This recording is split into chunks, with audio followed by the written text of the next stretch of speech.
in other places. These are very specific to these intersections, and it basically will include some painted surfaces and build outs that will make it hopefully safe for people to cross the street and get through and reduce vehicular accidents. With that background, I want to make sure to introduce my colleagues. I have Holly Malone from our team at the Bronx Borough Office. She leads a lot of our outreach for our special projects. And then we have Alicia Posner, who's here as well, and she's going to be leading us through the presentation. So I'm going to pass it over to her. Thanks, Anthony. I'm actually here with Rachel Metz, who's the project manager for this project, and she's going to be giving the presentation. As you said, it's a couple intersection improvements, but we really think it'll be a great improvements for safety and accessibility in the community. So I think, Rachel, whenever you're ready to share.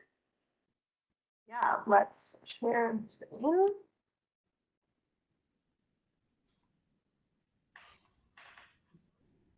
All right, can you see this, the first slide?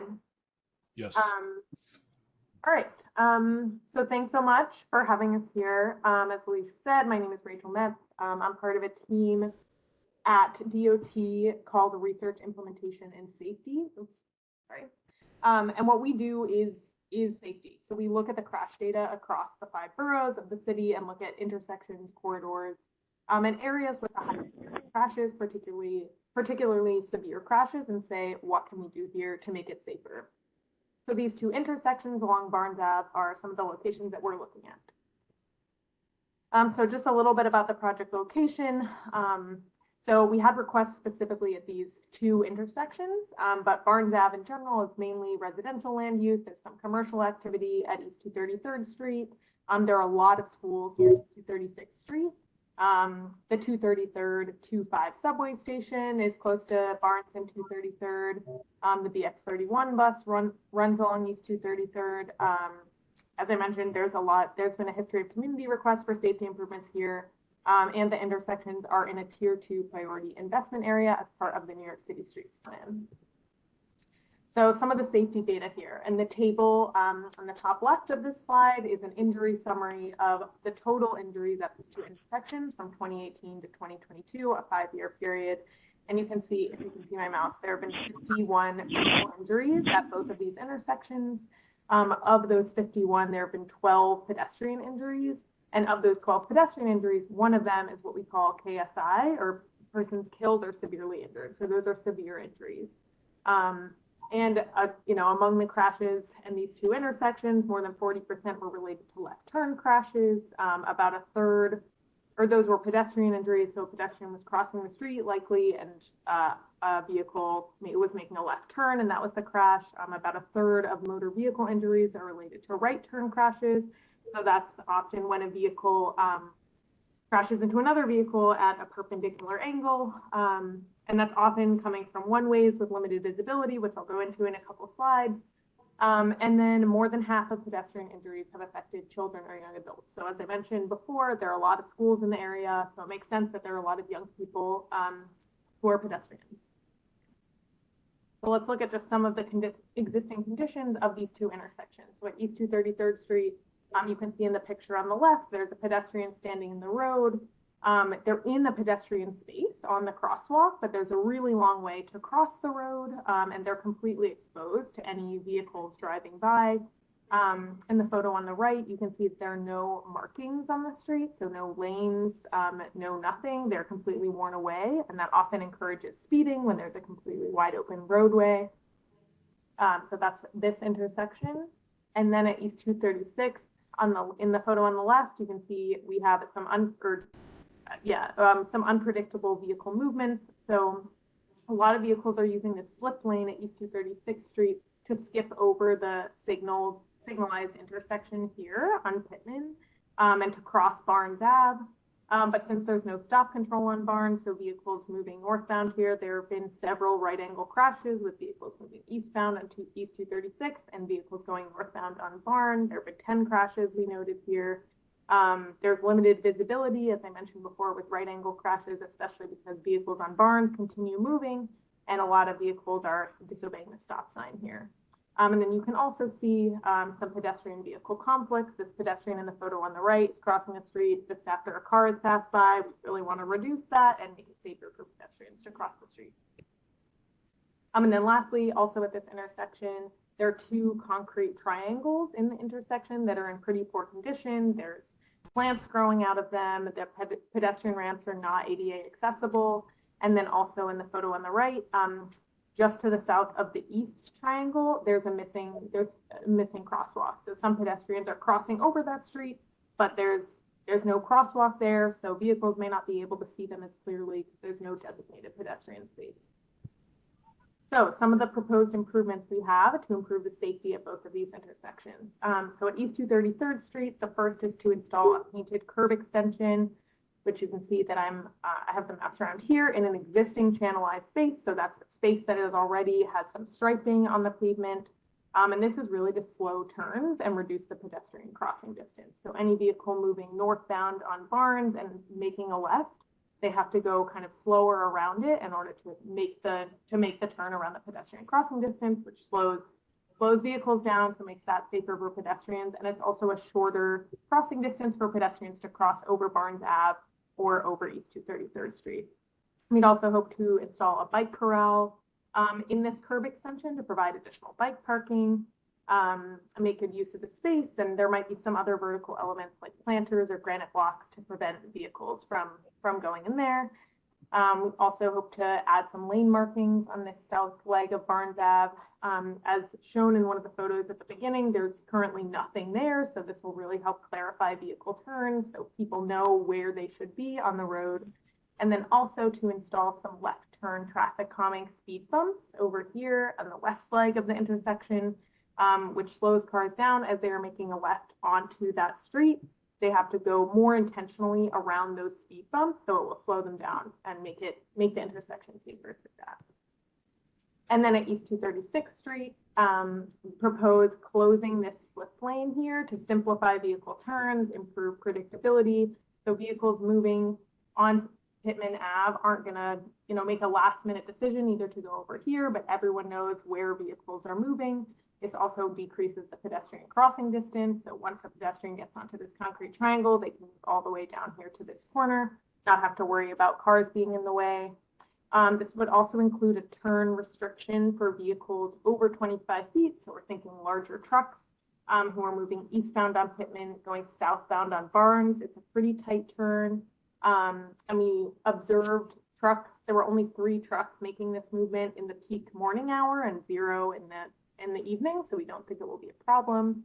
And then also plan to add some lane markings on Barnes, also to clarify vehicle movement so people know where they're going. And then also at the same intersection, to expand both of these concrete triangles to shorten the pedestrian crossing distances across all of these intersections over Pittman, over Barnes, and over Bronxwood Ave. We would also reconfigure the crosswalks there to make sure that they align with this new space. And then lastly, as I mentioned earlier, there's a crosswalk missing on this south part of this east triangle. So we would add a new crosswalk there and a pedestrian ramp to improve pedestrian accessibility and visibility.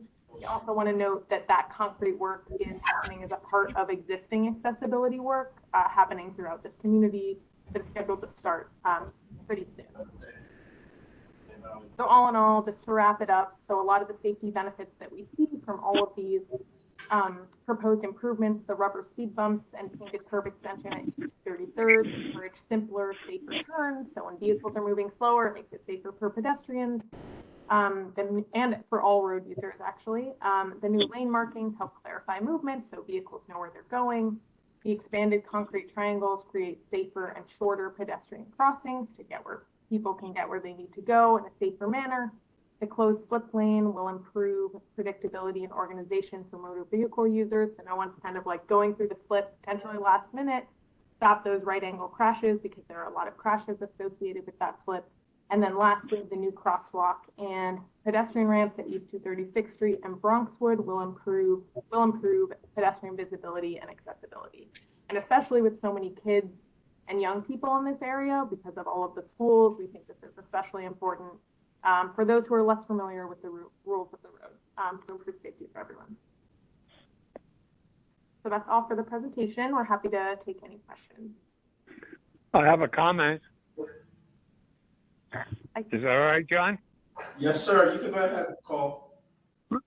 Okay, I just want to make you aware, when there's the 42 bus, which is a Westchester County bus, uses 233rd Street to Boyd Avenue to go back north to New Rochelle. The issue is sometimes Boyd Avenue is blocked, so they go to Barnes to go to 236.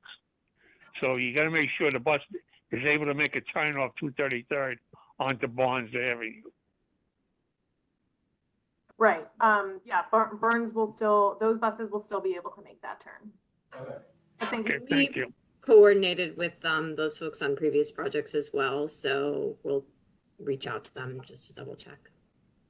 Yeah, Westchester County. Yep, Beeline.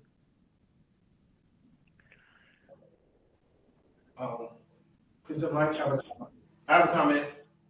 I think it's absolutely wonderful. Yeah, I think it's perfect. If you can go back to the 233rd and Barnes slide, or you can't, you took it off, it's okay. Yeah, let me pull that up.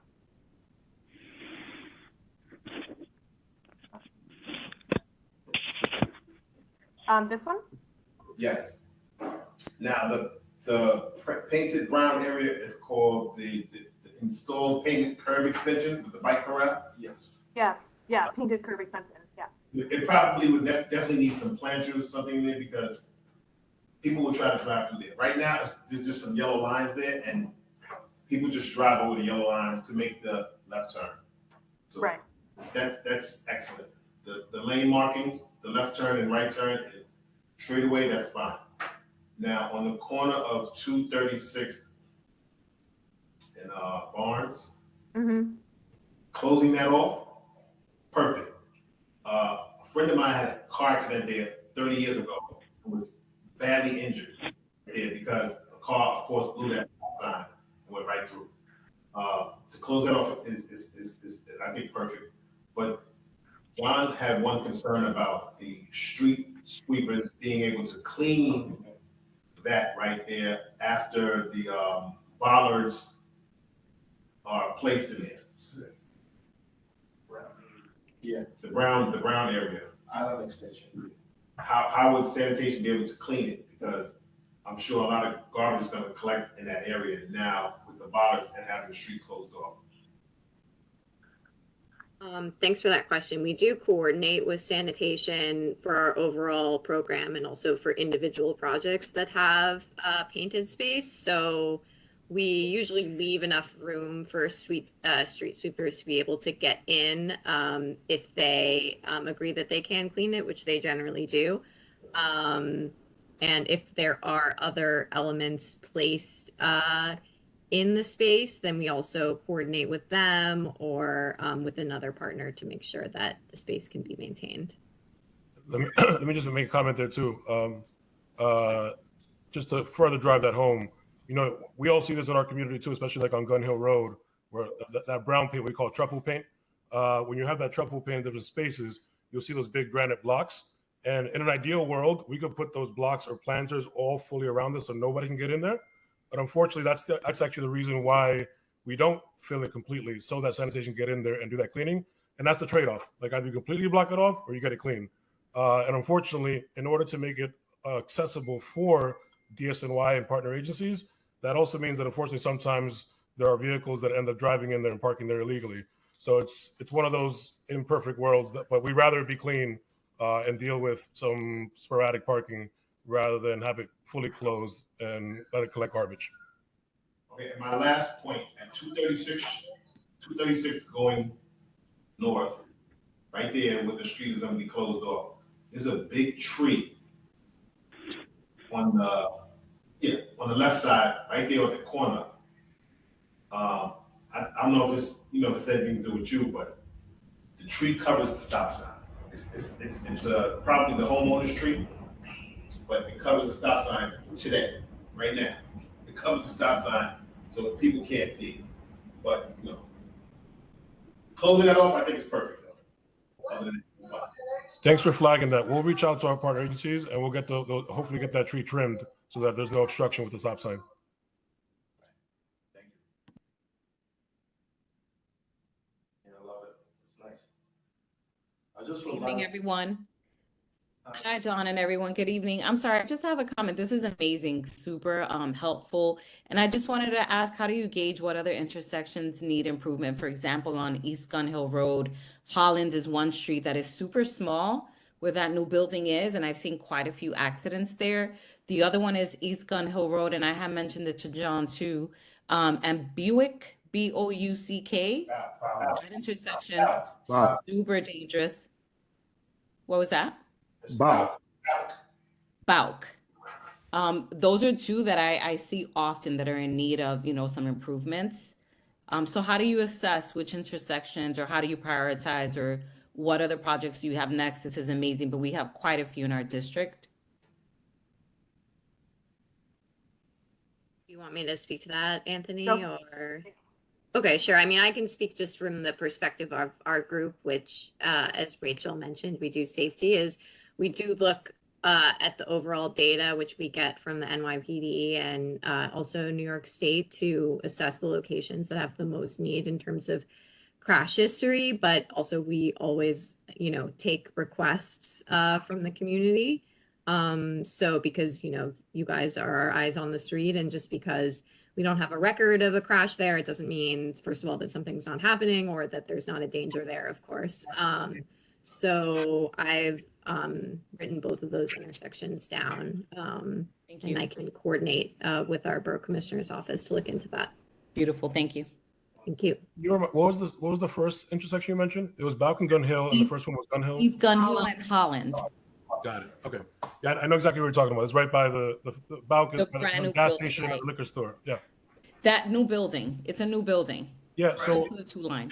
So let me mention there, another thing that we do as well is when we do these street improvement projects, these SIPs, we're constantly monitoring what's working and what's not, so we can make adjustments. So on Gun Hill, we also did the bus improvement project that included the bus lane. And there were some corners where we added these same similar truffle paint and some vertical delineators. So we're as part of that project, we can probably include some of these improvements with our bus team from last year's project and make it as an update to that. Beautiful. Thank you. This is great. Mr. Perez, quick question. Yes. When you drive down 233rd Street, right, you know where the Carvel is located? You're Yes. driving like in 2 lanes, and then all of a sudden, you like kind of like end up like in a funny area right there. It doesn't like transition good to that 1 lane. You know what I'm talking about? Yeah, I know the Carvel 233rd as you're heading almost towards Co-op City before you hit Bronxwood. Yes, it's kind of like that whole area is like real funny, like the transition. When you pass Paulding Avenue. Yeah, when you pass just after you call, Laconia, just after you pass Laconia. It's Eli, I think. Yeah. Eli. Yeah. Let me revisit that with my team. We're taking notes here. I also, by the way, I'm remiss to not mention, it's 4 years in this game and I still can't figure out this virtual world. I realized I didn't turn the page, and there were other DOT people here that I didn't mention, including Jesus Soto, one of our borough planners. I don't know if I'm missing anyone else, but Jesus, Holly, and I will bring this back to my team so we can drive past that area and take a look at the lane markings and make sure that it's smooth and it's not confusing. And we'll see if there's any either small improvements that we could do or try to use that as information for a future project. All right. Is there, when we have complaints, who do we address? Do I address them to you, or like if the chair has an issue, is it you the person now, or we send it to Holly, or? So you could do it to any of us, by the way. We all respond to our emails. Holly works particularly on outreach and as it relates to our special projects like these, and our like special interest groups like bids and like community groups of the sort. Jesus Soto is our borough planner, and he covers community boards 10, 11, and 12. So he goes to your meetings and has the follow-up meetings for the DSCs, the MSCs, and so forth. But with that said, every community board also does things differently. Sometimes they want to funnel things through a district manager, so it's better to track things. But as a policy for DOT, we respond to everyone. If Joe Schmo calls our office tomorrow, we're going to respond and send an email and track that. Boston Road and Dyer. Okay. Mr. Perez, we were also looking at a one-way conversion that was being requested for Boston Road and Dyer Avenue, going towards the 95 Service Road. Over there with schools. Where the school is, to help out the school. I think one of the issues we are waiting Greenwick for. Avenue. Steenwick. Greenwick Avenue. Steinwick Avenue. Do you know anything about that, or that was one of our major concerns that were brought to us? Yeah, I personally, it's not been brought to my attention, but I don't know if Jesus or Holly has heard this request in the past. With that said, though, the fact that it's coming from you guys is a good step. You know, usually we'll get these questions from some community groups or schools, and we always say you have to go through the community board because the community board we need community board's approval in order to do a street conversion. So we're already in the right place and having this conversation here. And I see someone wrote something in the chat. It's just Jesus contact information. Okay. So if you can, either you or the chair or George Torres, please reach out to us tonight or tomorrow. Send us some information about the request, where it's coming from, why, your stance on it, and we'll follow up from there. Okay, also, when you guys perform studies, like traffic studies, is it possible that we could get a copy of it? Because I think we requested a study, and they said a study was being done of that. We did. It was for two different locations. On PS 68, right? Yes. Yeah. We can get that. John is bringing up some great points. Last year we did have some outstanding issues that I don't think we got any responses to, or maybe we did, but thank you, John. We should revisit those now that we have you, Yeah. Anthony. So every request that we get is logged into our system. We call it ARTS. It's the Agency Response Tracking System. And so when someone asks for a speed hump, a stop sign, a lane remarking, any of those things, we log it in there, and there's a case number associated with it. So if these are things that have already been logged, if you could forward that to us, or we can just give us information, we can try to track it down. But let's try to find that case number to see where it left off at, and we can follow up that way. And it just helps us on both ends to be transparent and track where things are. Okay.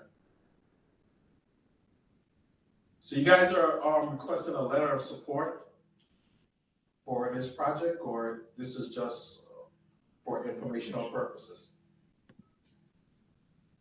I mean, I think if you all want to provide one, that's great. But it's, we would hope to move forward with these improvements. But we always love that, obviously. And I do just want to flag again that the concrete improvements to the pedestrian triangles are going to start construction very soon, because again, they're part of existing accessibility ramp work throughout your community that's handled by another group at DOT, upgrading pedestrian ramps to ADA standards. So that work will be starting very soon, but we will provide notification to the community board through the Bronx Borough Commissioner's office of when that will start. So you all have a heads up of the construction. Yeah, we'll keep you all we'll notify you all once the project starts.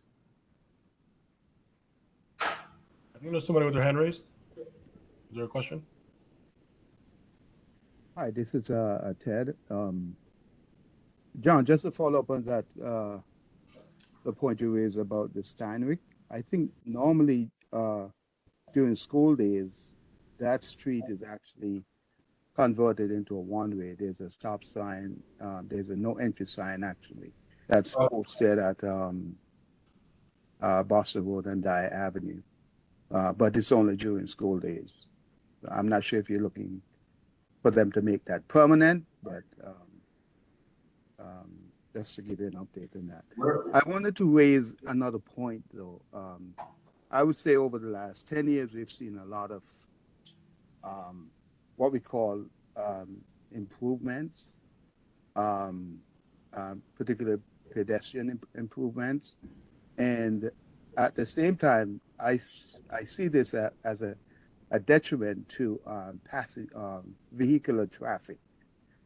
And I'm just wondering what's the trade-off here, because every time we we tried to do some improvements where either reducing lanes for vehicular traffic or in some cases eliminating lanes, slowing traffic down. And I'm wondering, because I've been to many other cities and a lot of times they have what overpass for pedestrians overpass, like a pedestrian ramp, which is ADA compliant. So I just wondering, have that thought ever come to you guys for New York City to use overpasses for pedestrians so that we can at least not impede the flow of traffic while at the same time have pedestrians move? Yeah, I could actually answer a lot of that, those questions for you. The reasons why they're actually slowing down the traffic is because of all the accidents that's been going on. And I guess that's part of the Vision Zero initiative that DOT is, see, I sound like I work for DOT now. See that? This is just, that's part of it, traffic calming. They have to slow down. Baychester has how much schools on it? Like 4 or 5 schools. So we have to keep the pedestrians safe. And in the afternoon around between 2:30 to 4 o'clock, say 5 o'clock, is chaos with those kids coming from after school programs and the different things going on over there. So we have to slow down the traffic. And let me just also add to that. So yes, that's right where I was going. You know, actually this year marks the 10th year anniversary that New York City launched Vision Zero. Vision Zero is something that we were the first large city to do it, but we're not the only city to do it. It's actually a federal or nationwide commitment that cities are making. And the idea basically in Vision Zero is in the name. It's that we want 0 fatalities in our streets. That one person dying is one person too many. And we got to do everything we can to save a life. So, you know, and that means that there are trade-offs. You're right.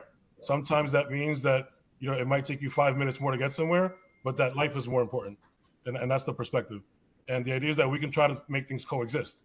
We can find ways to make our streets by street designs and enforcement and education. Those are the 3 components of Vision Zero that we can move forward to make intersections better so that all modes of transportation can coexist. Like I mentioned earlier, whether you're walking or you're in a stroller or you're in a wheelchair or you're in your car or your SUV or in the bus or on a scooter, everyone should be able to use the public space. It belongs to all of us.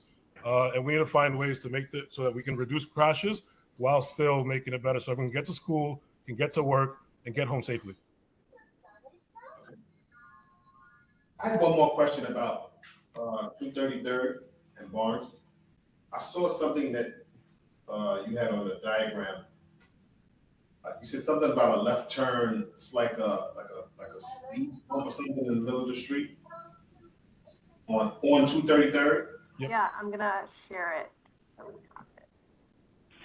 Yeah, so these rubber speed bumps right here. Yeah. What is that? What is that?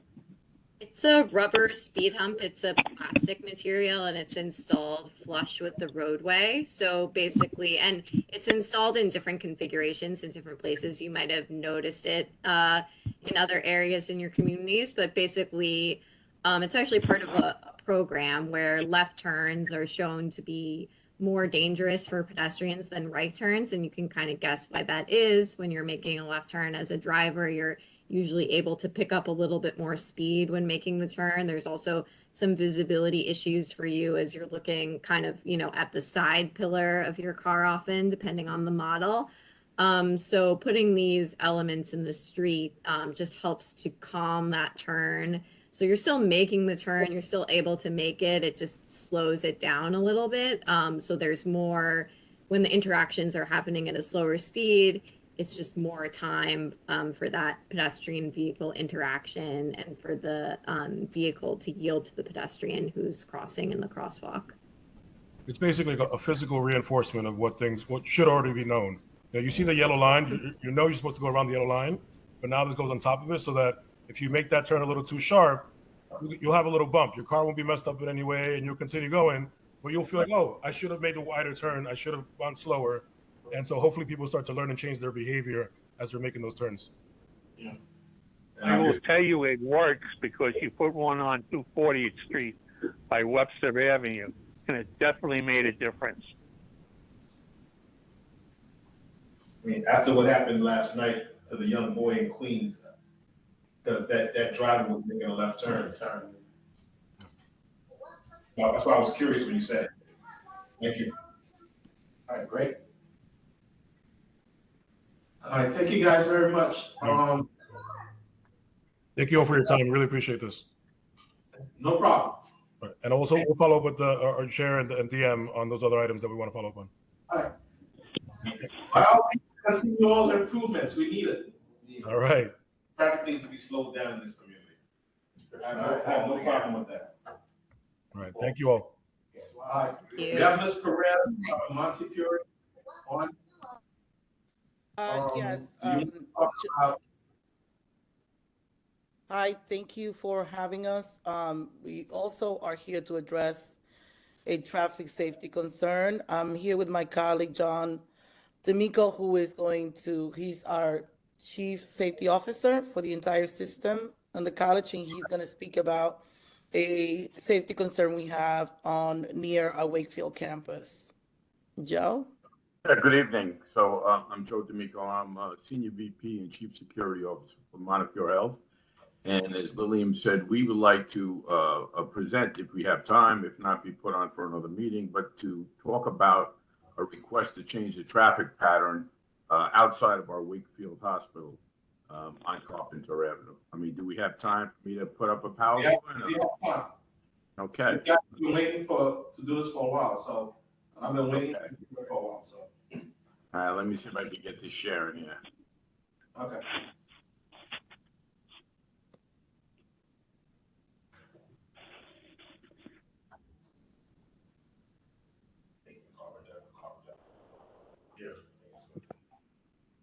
Okay, are you able to see that? Yes, sir. All right, beautiful. Let's see if we can get this thing to move. Okay. So the street that we're talking about is Carpenter Avenue, between East 233rd and East 232nd Street. And as you can see in the picture there, it's where the ramp to the Wakefield Hospital comes out onto Carpenter Avenue. That's right adjacent to the emergency room, right there. It's Carpenter Avenue is a southbound one-way, the entire length, except for this one block of length as it runs back and forth from 232nd to 233rd. Yes.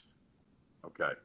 So some of the issues that we have there, as you can see from the red arrow, that's the driveway to the hospital. A lot of vehicle traffic in and out of there. A lot of livery traffic in and out of there, picking up and dropping off, and also ambulance traffic. Because as soon as you come in on the left side, this is the ambulance bays to the emergency department. Across the street on the corner of 232nd and Carpenter is new construction. It's almost completed. It's residential housing. And underneath, there's some retail space on the Carpenter side. And where you see the green arrow is a garage door, which has under building parking, which also exits onto Carpenter Avenue.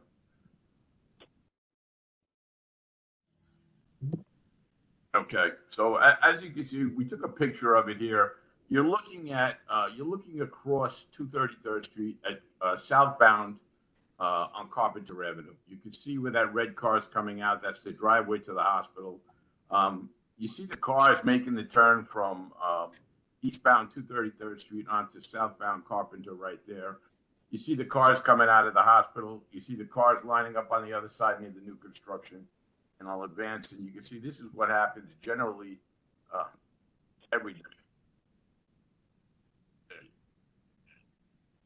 And as the car starts to come out, if there's room for them to get into traffic on the other side of the street, it takes some time to get in, which backs up to 233rd Street traffic.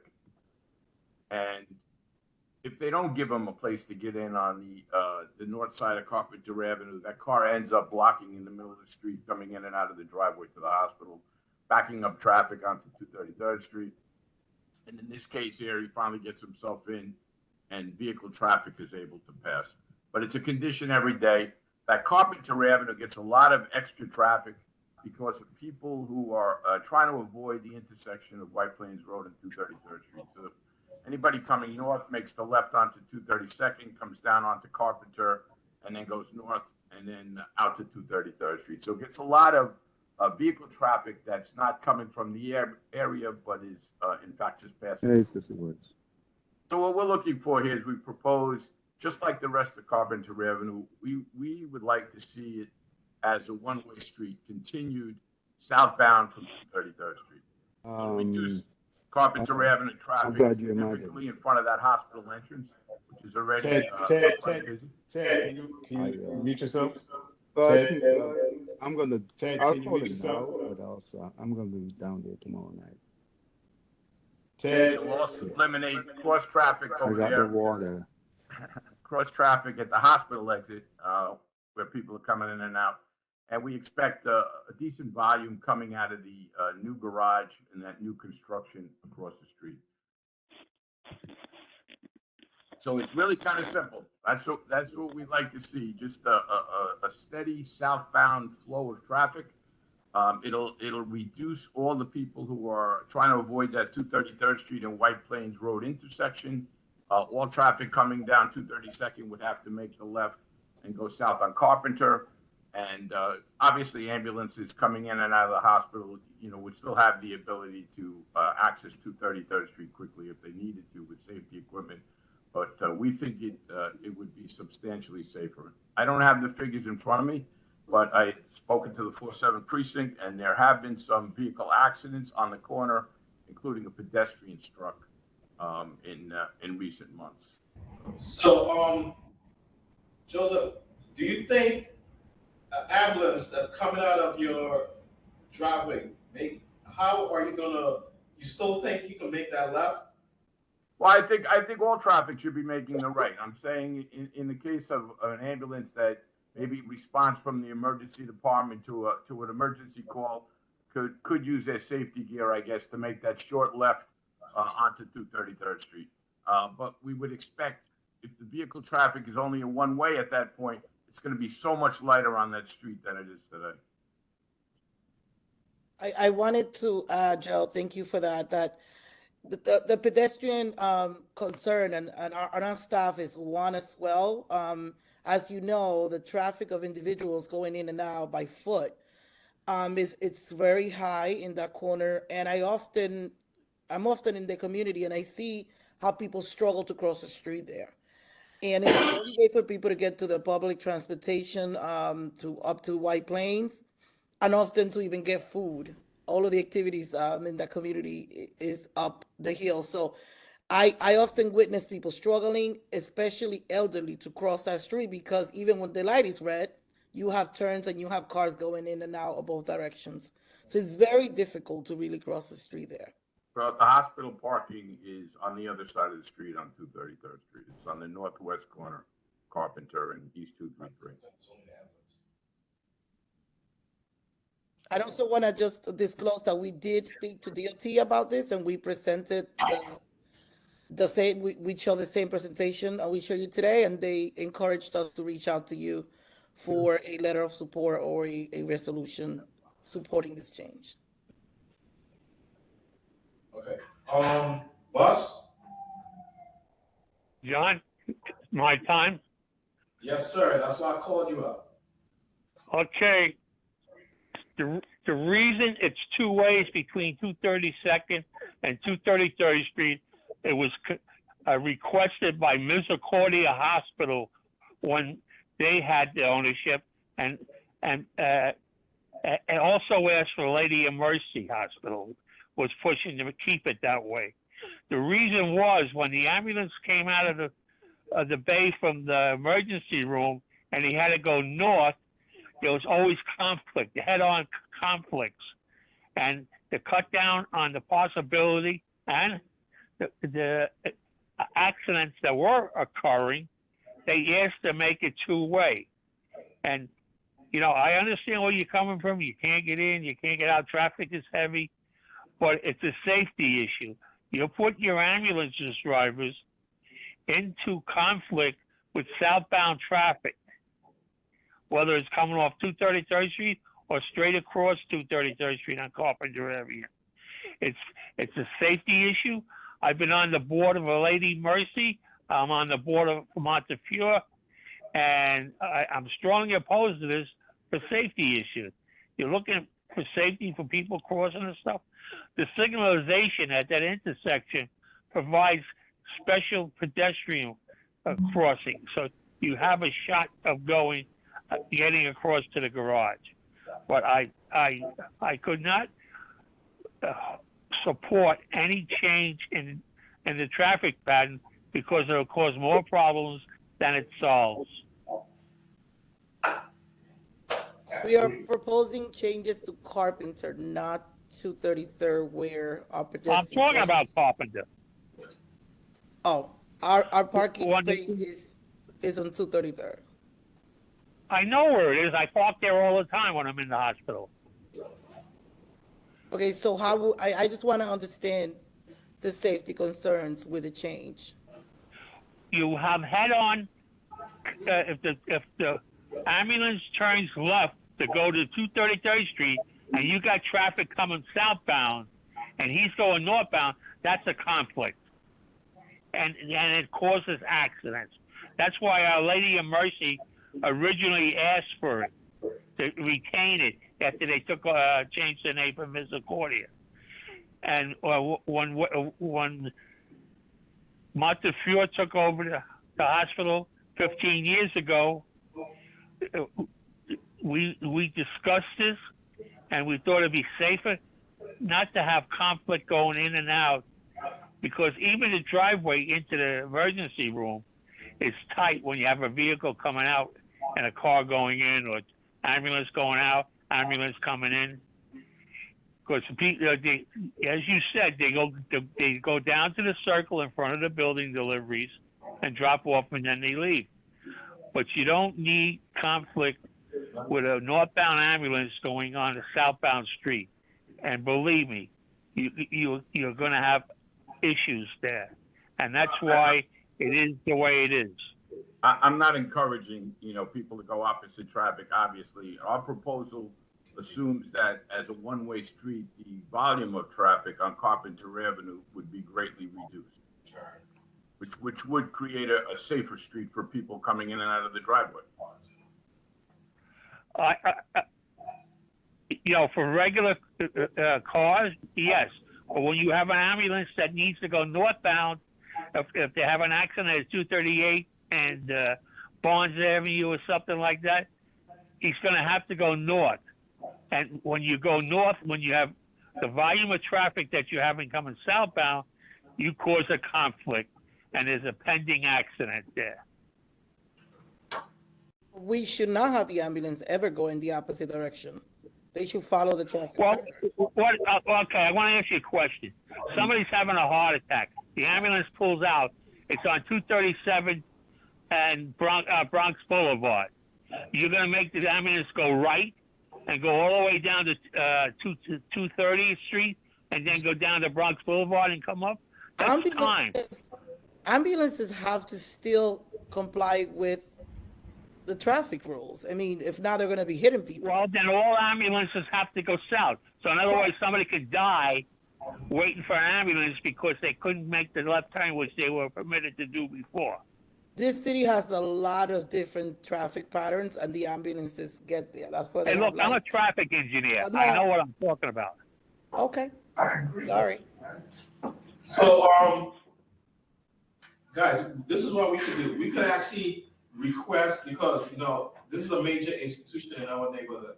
We could always request a traffic study and see what the determination. Since you guys just heard we have a new commissioner up in this area, and he's eager to work out some of these problems. So let's give it to them, and we're gonna write a letter to DOT and then have them study that area for us. Appreciate that. That would be great to look at the number. That's a great idea, John, because I also want to see firsthand. I think I'm going to drive by there just to see what everybody's saying. And thank you, Carl, for that as well. But I definitely think that a study would benefit everybody. I would agree with that. I would agree with that. but it's been studied to death. But I have no problem with another study.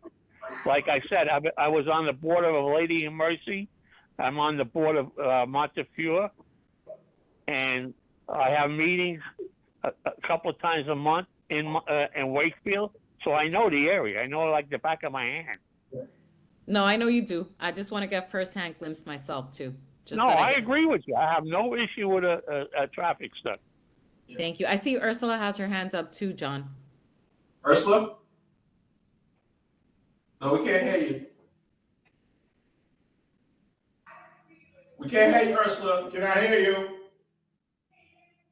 I can hear you in the office, but I can't hear you on. We can't hear you on.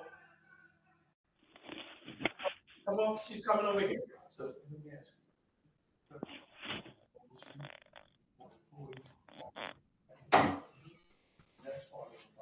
All right, so I agree with Carl. I understand your Monty's concern, and I've asked DOT to put the no parking signs back up in front of the new building because I don't know who took them down. So I know now, because that's my route. I know cars are parking there. But one of your problems also is you got the Food truck. food truck out there. Tell him to move. He causes major problems and backups in the morning, especially when he's getting his delivery. So could the problem be policing? Do we need signs and get rid of the food truck? A big concern is you're gonna have an entire new population coming there to that building with a garage that's gonna go in and out, also almost across the street to the entrance of the emergency department driveway. So imagine the in and out traffic right there, feet away, and the turn in the major intersection. We don't govern the food truck. They have licenses to park in the streets and sell. We can politely have a conversation. I mean, correct me if I'm wrong, Joe, you used to do law enforcement, so we can force the food truck to move. You don't govern the truck, but there was a time when they were selling on the food, and you know what Monty did? They put the tree plant there so nobody could be there. So if you wanted to do something, you could. Joe, I don't want to misspeak here. I don't think we can force someone with a license. I think the food truck might be in the no standing zone on Carpenter Avenue. I mean, And they're not allowed to sell food in no standing stuff. Yeah. I mean, we've never asked for enforcement. They kind of just showed up there a couple years ago. I think people in the hospital do use them, but we're not advocating for them to stay or to go. I mean, it's. Well, first of all, they're illegally parked. No standing means no standing. It doesn't mean no standing for everybody else except the coffee wagon. I'm aware, but I mean, I think that's an issue for the police department to do enforcement on. He said, all right. Well, maybe Reggie should call the 4-7 precinct and ask them to enforce it. Yeah. I'll bring that back. I'm sure Reggie would do that. Yes. We have issues with this type of request too, because we are in a borough where there's hardly any available food around for the employees and the patients to grab You a got bite a to great eat. cafeteria there. We can't force people to use our cafeteria. The cafeteria is great. They got great food and they make great eggs. We will ask Reggie to see how they feel about that. Okay. Yeah, ask Reggie. Maybe he would, because it would solve most of your problem. I respectfully disagree, sir. I think the traffic pattern there, it's not because of the trucks only. Maybe the truck moving will facilitate more cars in that block, but it's not going to solve the safety pedestrian issues there, nor the mess that's going to be created when that garage is active. When the new parking garage is active, we're going to see another layer of problems there. Can I ask something here? Go ahead, Sean. Yeah. I fully understand what the folks are asking for here, especially with a new garage coming on Carpenter Avenue. And what I think could be a possible solution would be to have what you call it, a no or a right turn only signal on 232nd coming down towards the hospital. So when the cars come down that street, instead of they being able to turn left and right, they can only turn left. So they can only go down Carpenter, but they can't go towards 233rd. And then when the garage opens, only those coming out of the hospital or those coming out of the garage on Carpenter will be able to go towards 233rd. I think that might be a solution. No right turn.